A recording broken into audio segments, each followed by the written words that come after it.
a little bit of a deliberate tack, and I'm going to start off just by talking about some things we probably see kind of every day and probably are little pain points, especially if you're in the marketing world or in the brand or the digital world.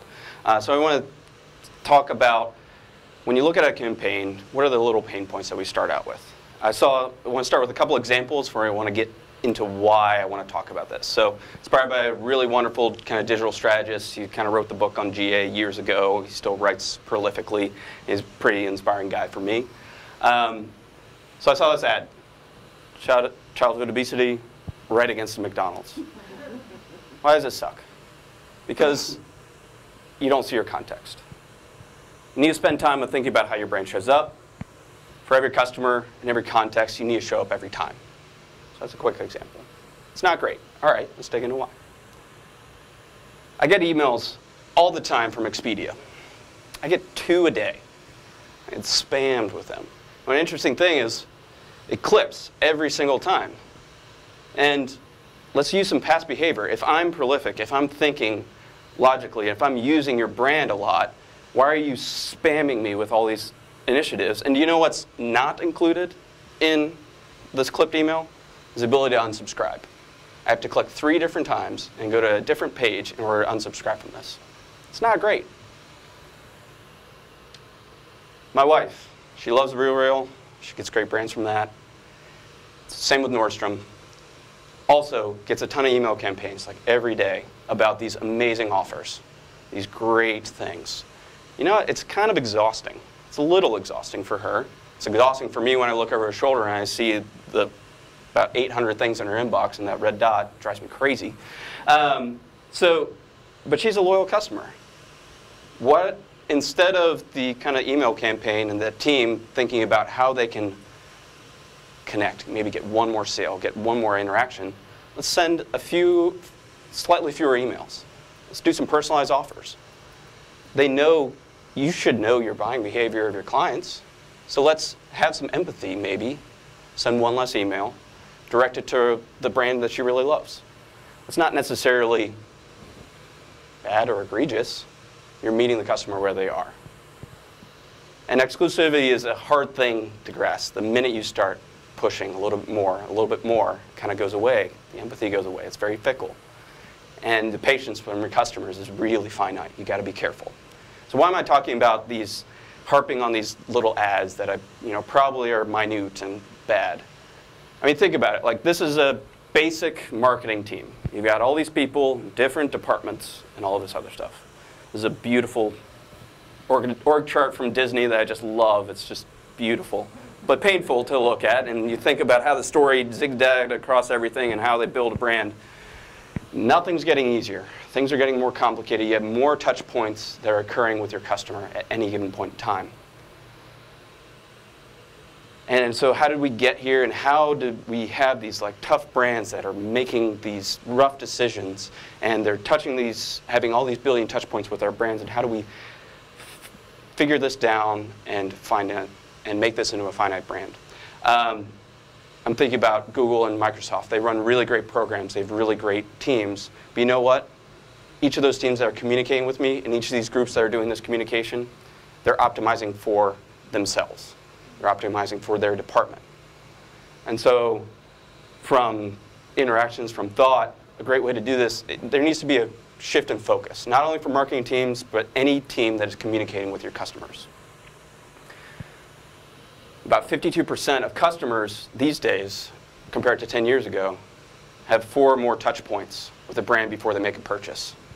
That's a fair amount of touch points. Compared to 10 years ago, it was only maybe 1. So what is happening on each of those touch points? Are you thinking about how all those touch points make sense, how they coalesce into a story? Let's take a beat from our friends in the CX world who deal with the customer day in and day out, especially as marketers, if you're thinking about this, or even our friends over in UX. What CX is about is the customer's holistic perception of your brand. Now think about that. If I were to see all those different touch points in those emails, how does that make me feel about the brand? Yes, it might be good for your department. It might be great for your bottom line. It might be great for that perspective. But a little bit of empathy kind of goes a long way. So this idea, and what I want to say is create a marketing culture that the recipient of your marketing is the center of it. I think we easily get lost in the optimization, especially for me. I'm a director of analytics and blah, blah, blah. I've been thinking about a while of how we make everything incrementally better. But why don't we make it incrementally better and suck a little bit less for our customer? So let's go in that direction. So how do you put this into practice? For every dollar you spent in something new and shiny, we've had customers that have said, oh, let's do a VR interactivity in a patient room, or let's throw a bunch of money at influencers, or let's, I don't know, do voice search or build an Alexa app for a hospital. Okay, great, fine. But let's spend a little bit of time and a lot more money trying to suck less every day. Because everything, every single touch point, especially on the marketing side, video, display, print, all your major ads, there's so much opportunity to refine and have it make sense for the customer and who you're talking to. And for this idea and this concept of having the customer-centric, it is really about a culture shift more than strategy. You've really got to own it. There's a lot of tactics, but at the end of the day, you've got to be willing to look and have a culture that is willing to take a look at all your processes and say, you know what, that doesn't make sense for this person over here. And this was actually from Christian himself, who's going to be presenting in a second, is he was at an agency and they had literal cutouts of their ideal customer, staring at them in the face.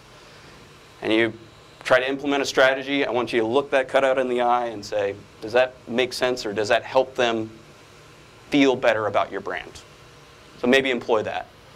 Create a most unsucked team. Like, just incentivize the heck about taking a look at how you interact with a customer. I think we get all wrapped up in how great we can make how great we can interact with everybody else, but we don't think about how they mesh together and how that actually makes sense and drives that interaction with the customer themselves.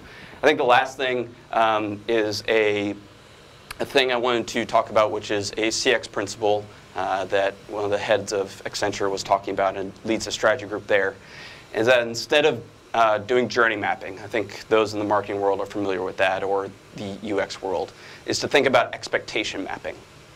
So journey mapping is building a road and knowing where it goes and watching people and how they walk. Okay, we build a road. The expectation mapping builds on top of that. Not only do you build the road and understand where people go and walk through it and where they want to go, expectation mapping understands that you have to put breadcrumbs on it. You got to lead people through it, and then once they get to the end, where do they want to go next? And give them the option. Give them a path after that. Give them a path after that. Give them a rest stop. And just to understand and get in the minds of the customer and where they expect to go after you've interacted with them. So just encourage you to take a quick peek on your organization and think not just departmentally, but how you interact with the customer, and there's so much opportunity to suck less. Thanks.